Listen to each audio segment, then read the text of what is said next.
తీసుకున్నటువంటి నిర్ణయాల వల్ల రైతే రాజు అనేటువంటి నినాదం వెళ్లి ఏమన్నా పని చేయకూడక కంపెనీల కాటన్నదం పోయి కానీ వ్యవసాయం చేయకు, వ్యవసాయం చేస్తే వ్యవసాయదారుడు పిల్లనివ్వని పరిస్థితి ఈ స్వాతంత్ర భారతదేశంలో రైతులకు ఆహార భద్రత కలిగించిన రైతులు చేసినటువంటి ఈ పుణ్యం ఈ ప్రభుత్వాలకు.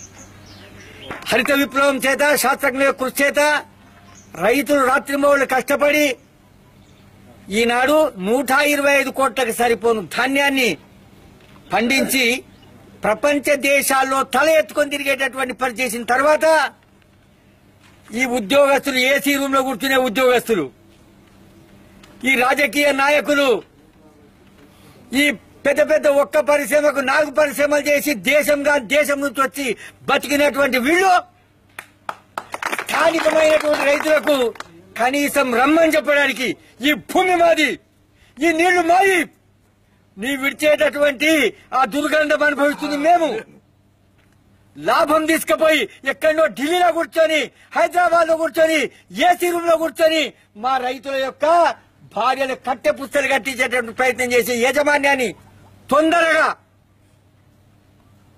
అది ఏ పరిస్థితి ఆ పరిస్థితితోని చక్కదిద్దబడతాది కామని, అందుకనే రైతులకి ఫ్యాక్టరీకి అవినాభావ సంబంధం ఉంటుంది కాబట్టి మర్యాదగా మాట్లాడడానికి వస్తే ఎండలో కూర్చునేటువంటి యాజమాన్యానికి కాస్త సిగ్గు శరం ఉండాలి. రైతు రాజు ఈ దేశంలో, ప్రధానమంత్రి రాజు గారు, రైతు రాజు, అన్నదాత. కాబట్టి ఈ విషయాన్ని దృష్టిలో పెట్టుకొని ఈ జీఎంఈ పోతే ఈ ఫ్యాక్టరీ కాకపోతే ఇంకో ఫ్యాక్టరీకి పోతుండొచ్చు, కానీ మా రైతులు శాశ్వతంగా ఉంటారు. ఈ యజమాని అమ్ముకొని ఇంకో యజమాని వస్తుండొచ్చు, కానీ ఇక్కడ ఉండే రైతులు శాశ్వతంగా ఉంటారు. మా భూమిలో ఏమైనా పంట పెట్టుకుంటాం, కానీ నీ ఫ్యాక్టరీలో మా చెరుకే పెట్టాలి.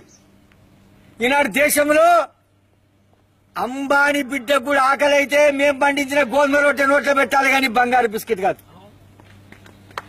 అలాంటి ఈ దేశంలో యాక్టర్, డాక్టర్, కలెక్టర్ ఎవరు లేకుండా దేశం ఉంటుంది, కానీ ఇద్దరు లేకుంటే దేశం ఉండదు.